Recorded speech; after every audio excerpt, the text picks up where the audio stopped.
In a quiet suburb of Chicago, 12-year-old James finds a pregnant woman tied to a tree in the woods. Her eyes are filled with fear, and her voice is barely audible. Who is she? And why does his cruel Aunt Susan suddenly start to panic when she finds out about it? James realizes that this mystery could change his life forever. James, a 12-year-old boy from a quiet suburb of Chicago, lived in a world where nature coexisted with cozy houses surrounded by gardens and forests. But his life was far from peaceful.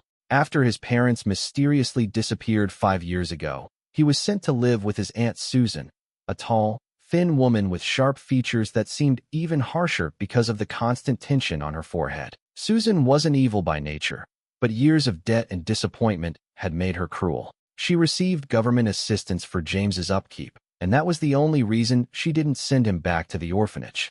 But instead of care and love, the boy received only orders, screams, and cold indifference.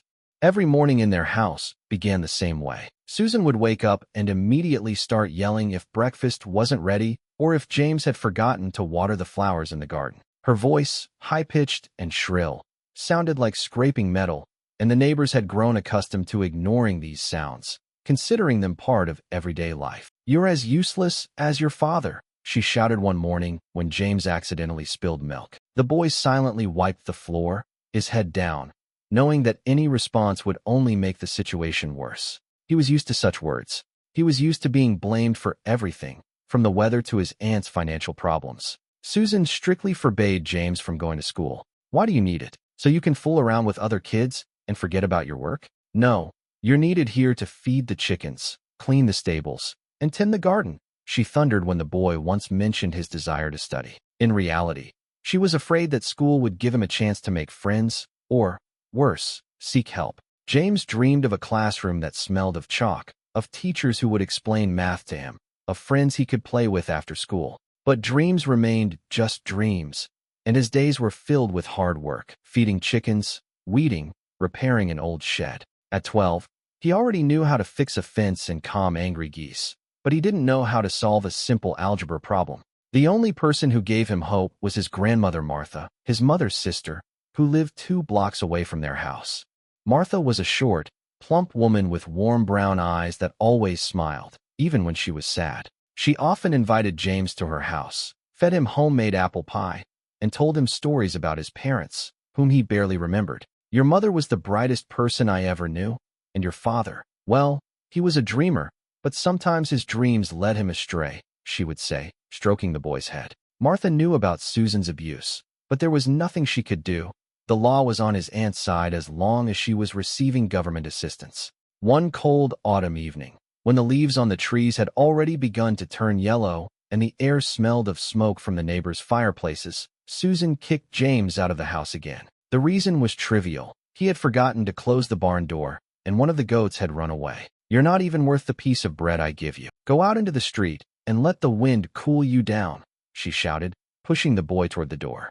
He was wearing only a thin jacket and old sneakers that no longer kept him warm. The cold penetrated to his bones, but James knew that going back now would mean incurring even more wrath. He headed for his grandmother Martha's house, knowing that she would not refuse him shelter. The road was dark, with only streetlights casting a faint glow on the wet asphalt. James could hear the wind rustling the leaves, and it calmed him a little. He thought about his parents, about where they had disappeared to 5 years ago. His mother had always been warm, like the sun, and his father had been cheerful, though a little irresponsible. But one day they simply didn't come home, and the police said they might have left the country or disappeared forever. James didn't want to believe the latter, but with each passing year, his hope melted away like snow in the sun. When he got to his grandmother's house, Martha was already waiting for him at the door with a blanket in her hands. "Her again?" she asked quietly, but there was more pity than surprise in her voice. James nodded, and his grandmother hugged him, leading him into the warm kitchen, which smelled of freshly brewed coffee and baking. "Sit down, I'll heat up some soup for you. You're freezing, poor thing." Martha knew she couldn't take him in permanently. The law was on Susan's side, but every night when the boy came, she prayed that somehow things would change. Over dinner, James told his grandmother about his dreams, about school, friends, and a normal life. "I want to go back to Chicago, to a normal life. Maybe I can go back to the shelter?" "It was better there than here," he confessed, lowering his head. Martha sighed. knowing that the boy was right, but she also knew how difficult it would be to make it happen. The orphanage is not the answer, James. It's cold and lonely there, and you'll be all alone again. But I'll think about how to help you. Maybe we can contact social services. That evening, lying on the old sofa in his grandmother's house, James listened to the wind whistling outside the window and thought about how different everything would be if his parents were alive. But suddenly his thoughts were interrupted by a strange sound, something like a moan coming from outside. At first, he thought it was just the wind, but the sound repeated, and there was something human about it that made the boy's heart beat faster. He got up quietly, put on his jacket, and went out into the yard, holding his grandmother's old flashlight in his hands. The light from the flashlight danced through the trees as James followed the sound. The forest behind Martha's house was dense, with tall oak trees and bushes that crunched under his feet. The boy felt fear mixed with curiosity. He had never gone so deep into the woods, but something drew him forward. And then he saw her, a woman tied to an old oak tree. Her hands were bound with a rough rope, and her face was covered with hair. She was pregnant, her belly protruding under her thin jacket, and her breathing was weak, barely audible. "Help, please," she whispered, raising her head. Her eyes were closed, but her voice sounded as if she were using her last ounce of strength. James froze, not knowing what to do. His heart was pounding like a drum, and his mind was screaming at him to run back to his grandmother. But instead, he stepped closer, touched her hand, and felt her flinch. "I'll help you. Hold on," he said, trying to untie the rope. His hands were shaking, but he didn't give up. At that moment, he didn't know that this encounter would be the beginning of the end of his nightmarish life with Aunt Susan and open the door to a new, unknown future. James stood in front of the woman tied to the oak tree, feeling fear and determination battle in his chest. Her faint whispers echoed in the nighttime silence of the forest, and the dim light of the flashlight illuminated her pale face, covered in dirt and sweat. She was pregnant. It was obvious from her rounded belly, which looked unnaturally large under her thin jacket. The ropes binding her hands and feet cut into her skin, leaving red marks, and James realized that every minute of delay could cost her her life. "Don't be afraid. I'll get you out," he said, trying to sound confident, though his voice was shaking. He began to tug at the knots, but the ropes were tightly tied, and the boy's fingers slipped on the dew-covered surface. The woman, whom he later learned was Emily, nodded weakly, her head dropping as if she were losing consciousness. James realized there was no time to waste. He had to act quickly. He grabbed a dry branch from the ground and tried to pry the rope loose, but it only dug deeper into the woman's skin. The boy's heart was beating so loudly that he was afraid it would be heard in the village. Suddenly, he remembered the old knife that Grandma Martha kept in the shed for gardening. "Wait, I'll be right back," he shouted, rushing back to the house. The forest seemed even darker and denser. Branches whipped his face, and roots under his feet threatened to trip him. When he reached the shed, James found the knife, grabbed it, and without wasting a second, rushed back. When he returned, Emily was still breathing, although her breathing had become even more labored. With the knife, he finally cut the ropes. The woman fell forward, and James barely managed to catch her, feeling her heavy, lifeless body pressing down on his thin shoulders. "Are you okay? Can you hear me?" he whispered, patting her cheeks.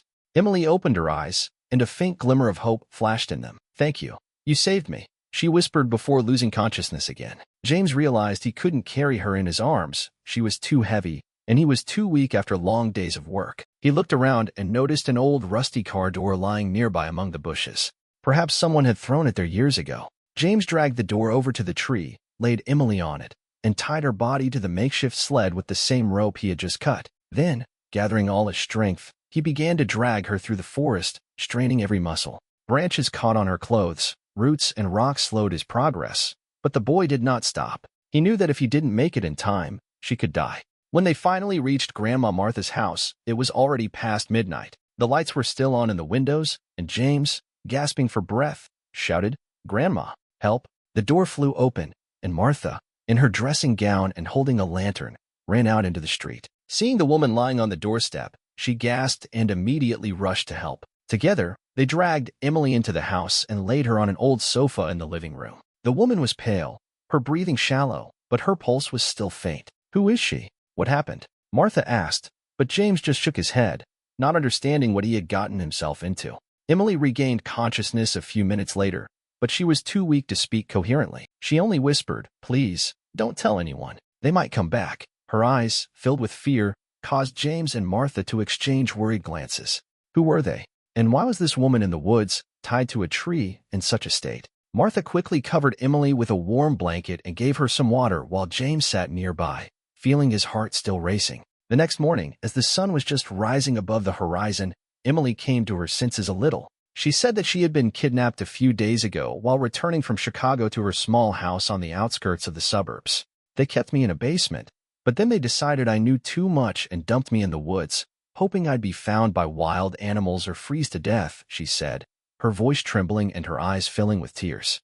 James listened, holding his breath, feeling anger and fear battle inside him. Who could be so cruel? Emily asked James for one last favor, to take a letter to the mailbox on Main Street. My address is there, but don't tell anyone you saw me. It's dangerous, she warned, handing him the folded piece of paper. The boy nodded, though inside he was trembling with fear. He didn't know what was in the letter, but he felt it might hold the key to solving the mystery. Martha, listening to their conversation, looked alarmed. This could be dangerous, James.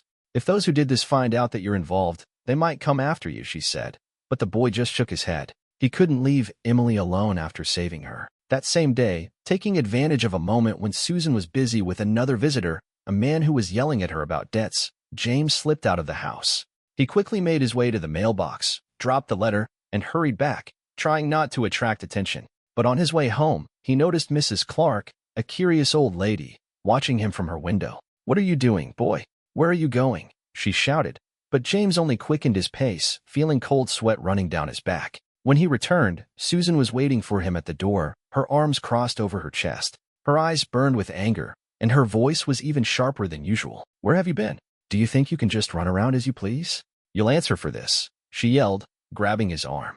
But James broke free and ran toward the woods, knowing that only there could he hide from her fury. At that moment, he had no idea that his actions, saving Emily and sending the letter, had already set in motion a chain of events that would change his life forever. A week had passed since James sent the letter to Emily, and the tension in his life had reached a breaking point. Every morning he woke up feeling anxious, expecting Aunt Susan to discover his secret or those who were after Emily to come for him. Emily remained at Grandma Martha's house, her condition gradually improving, but the fear in her eyes never faded. She rarely spoke of her past, but one evening, while James was helping his grandmother prepare dinner, Emily called him over. "James, you must know that you did something incredible. You saved me," she said, her voice quiet but full of gratitude. Her hands trembled as she handed him an old photograph of a young woman holding a child and a man standing next to her, smiling but with a stern look in his eyes. "This is my husband and my daughter. They think I'm missing. But the people who kidnapped me wanted to force my husband to pay a huge ransom. When he refused, they decided to get rid of me," she confessed, tears streaming down her cheeks.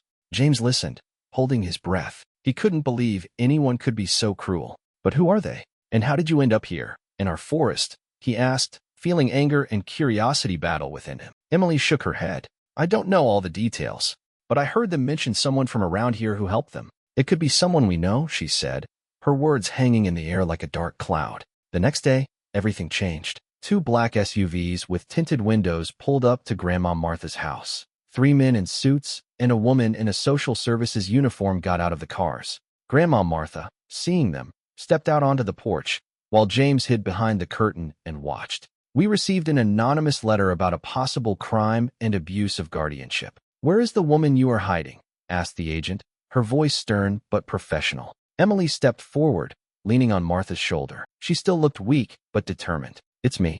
I was kidnapped and left to die. This boy, James, saved me," she said, pointing to him. The agents exchanged glances, and then one of the men, tall and broad-shouldered, took out a notebook. "We need to know everything. Who is behind this? And why are you sure the locals are involved?" he asked. At that moment, James remembered Aunt Susan's strange conversations with strangers, her nervousness, and her sudden disappearances at night. He told the agents how Susan often argued with people demanding money and how she once mentioned that the debt must be paid at any cost. The agents nodded, writing down every word. "We suspect that your aunt may be involved with an extortion ring. Her financial problems may have pushed her into cooperation," said the agent, and these words hit James like a blow. Meanwhile, commotion broke out in the village. Neighbors whispered that police cars had pulled up to Susan's house. Upon learning of the agent's visit, his aunt flew into a rage. She burst into Martha's house, her eyes burning with anger and her voice filled with panic. "What have you done, you little traitor? Do you think you can destroy me?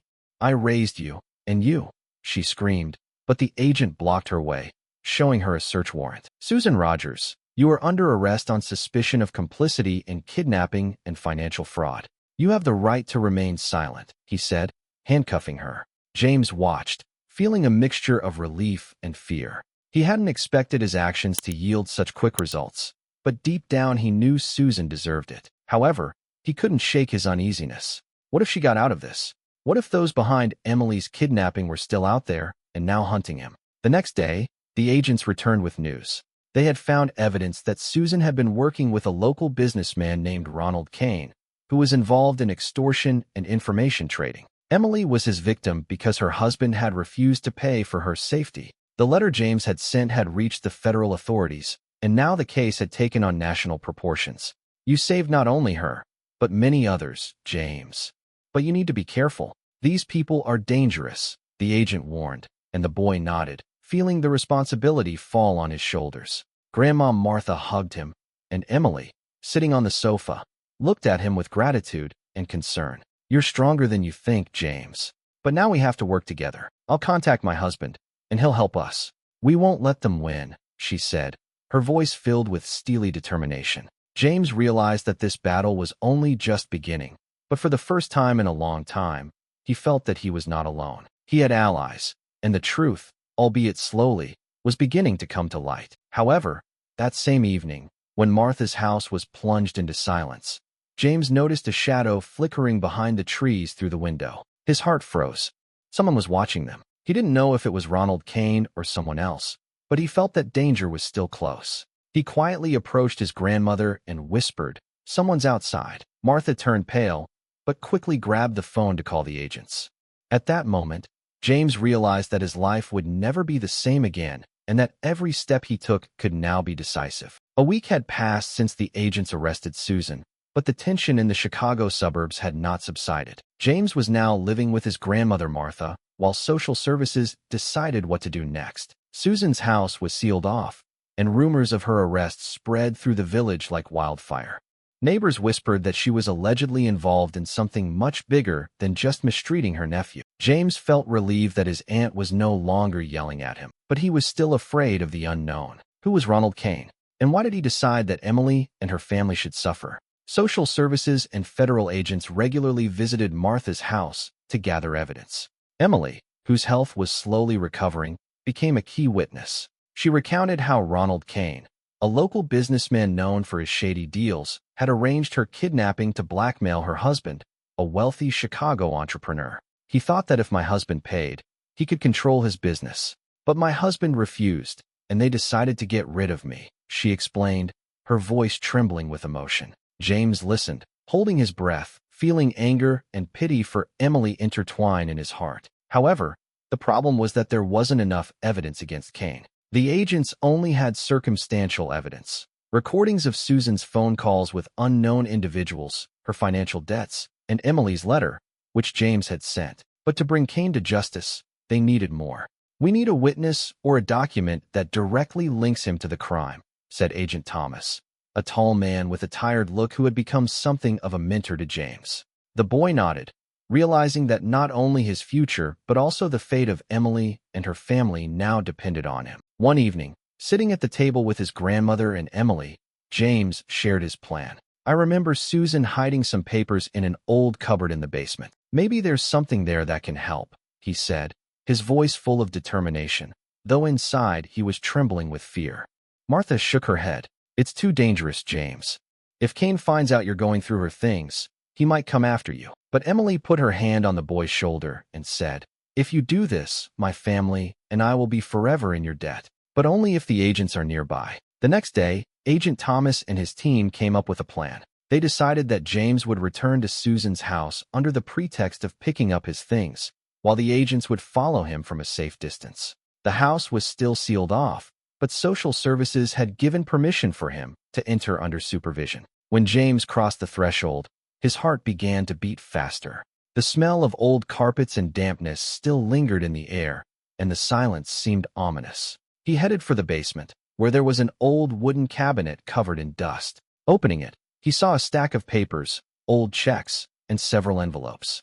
Among them was one addressed to Ronald Kane, marked confidential. James carefully took out the letter and handed it to his agent, who was waiting outside. Inside were the details of the deal. Susan had promised Kane information about local residents in exchange for money to help her pay off her debts. There was also mention of a problem with a woman, which clearly referred to Emily. This was what they needed. Agent Thomas smiled for the first time in many days. Now we have a lead, but we need Kane to come to us. We'll set a trap. The trap was simple but risky. Emily agreed to call Kane under the pretext of negotiating a ransom, pretending that her husband had finally agreed to pay. The agents recorded the call, and Kane's cold, confident voice confirmed his involvement. If you want her to live, bring the money to the old warehouse on the outskirts of Chicago. And no tricks, he said, and those words became the decisive piece of evidence. But that same evening, when the plan was almost complete, there was an unexpected turn of events. A black van pulled up to Martha's house, and two masked men got out. They tried to break in, but the agents, who were already on the lookout, quickly detained them. It turned out that Kane had found out about James' actions and decided to eliminate the threat. The boy, hiding in the closet, heard screams and the sound of a struggle, and his heart was in his throat. But when everything went quiet, Agent Thomas came in and said, "You're safe, James. We caught them." The next day, Kane was arrested. His organization fell apart, and Susan, sitting in prison, testified against him, hoping for a lighter sentence. The trial was long and tense, but James, Emily, and Grandma Martha fought together for justice. The boy testified about the years of torment he had endured under his aunt's care, and Emily described her own suffering. In the end, the court found Kane and his accomplices guilty of kidnapping, extortion, and other crimes. Susan received several years in prison for complicity and abuse of guardianship. James felt a weight lift off his shoulders. He could finally breathe freely, knowing that justice had prevailed. But what pleased him most was that he had helped not only himself, but also Emily. "You're a hero, James. I wouldn't have survived without you," she said, hugging him at the final court hearing. Grandma Martha smiled proudly at her grandson, and Agent Thomas praised him for his courage. However, James knew that there were many challenges ahead. He needed to adapt to his new life, possibly return to school, find his mother, or at least learn the truth about her disappearance. But at that moment, standing next to those who had become his new family, he felt capable of anything. The road to justice had been difficult, but he had proven that even a little boy could change the world if he had courage and support. After Ronald Kane and Susan were arrested, James's life slowly began to return to normal, but the changes he had experienced changed him forever. The trial ended 3 months later, and the verdict was final. Kane received 20 years in prison for organizing the kidnapping, extortion, and other crimes, while Susan received 5 years for complicity and abuse of guardianship. The village that had once whispered behind James's back now looked at him with respect. Neighbors who had previously avoided him because of his aunt's reputation now greeted him and even offered help. James lived with his grandmother Martha while social services searched for his parents or decided where he would live next. But one morning, as he was helping Martha water the flowers in the garden, a black sedan pulled up to the house. A middle-aged woman with warm brown eyes and a gentle smile that seemed familiar got out of the car. "James," she called, her voice trembling with emotion. The boy froze, feeling his heart sink. It was his mother, Anna, whom he hadn't seen in 5 years and thought was lost forever. "Mom," he whispered, unable to believe his eyes. Anna rushed toward him, hugging him so tightly that he could barely breathe. Tears streamed down her cheeks as she told him how she and his father had been kidnapped because of debts his father had incurred by getting involved with the same people as Kane. "They kept us in another state, but I managed to escape. I've been looking for you all this time, but Susan hid you. When I found out what you had done, how you saved Emily and helped catch Kane, I knew I had to come back immediately," she said, stroking his head. James cried, feeling the years of loneliness and pain melt away in that embrace. Grandma Martha, standing nearby, also cried with happiness. "Everything will be all right now, my boy. You're home," Anna whispered, and James believed her. Social services quickly restored Anna's custody of her son, and soon they moved into a small but cozy house on the outskirts of Chicago, which Emily gave them as a token of her gratitude. Emily, whose health had fully recovered, gave birth to a healthy baby girl a month after the trial. She named her daughter Jamie in honor of the boy who had saved her life. "You gave us hope, James. Without you, we wouldn't have survived. This house is our gift to you and your mother. Live happily," she said, handing him the property documents. The house was simple but bright, with a large window overlooking the forest where it all began. For James, it was a symbol of a new beginning. Anna got a job at a local school, and James finally went to school. For the first time in years, he sat at a desk, listened to math lessons, and laughed with his new friends. His story became known throughout the neighborhood, and his teachers praised him for his courage. But most of all, James cherished the quiet evenings with his mother, when they sat on the porch, drank hot chocolate, and talked about the future. He learned that his father had never returned, but Anna assured him that they would manage just fine together. One summer, Emily and her family came to visit. Her husband, a tall man with a warm smile, shook James's hand and said, "You not only saved my wife, but you also restored my faith in people. If you ever need help, we'll always be here for you." Little Jamie, now crawling around on the carpet, laughed, and the sound filled the house with joy. Grandma Martha, who often visited them, sat in her chair, smiling and stroking the boy's head. "You've grown, James, and I'm prouder of you than words can say," she said. But not everyone was happy. Susan, sitting in prison, wrote a letter accusing James of all her troubles. However, the judge dismissed her complaints, and the letter remained unanswered. Ronald Kane, who had lost everything, also tried to make threats through his lawyers, but agents kept a close eye on the situation, ensuring that James and his family were safe. A year passed, and James's life became everything he had dreamed of. He got good grades in school, did his homework with his mother, and even began to dream of college. The forest where he found Emily now seemed like a place of hope rather than fear. He often went there with his friends to pick mushrooms or just enjoy the silence. The final touch was a letter from the feds thanking James for his help in uncovering a major criminal network. "Your actions not only saved one life, but prevented many other crimes. You are a hero, James," the letter read. The boy smiled, realizing that his simple kindness had changed the world around him. That evening, sitting on the porch with his mother, grandmother, and Emily, James looked up at the stars and thought about how far he had come. He was no longer afraid of the future. He knew that justice had prevailed and that those who had caused pain had gotten what they deserved. His life, once full of suffering, was now filled with love, hope, and faith that good always triumphs. And although challenges still lay ahead, James was ready to face them with a smile, knowing that those who loved and supported him were by his side.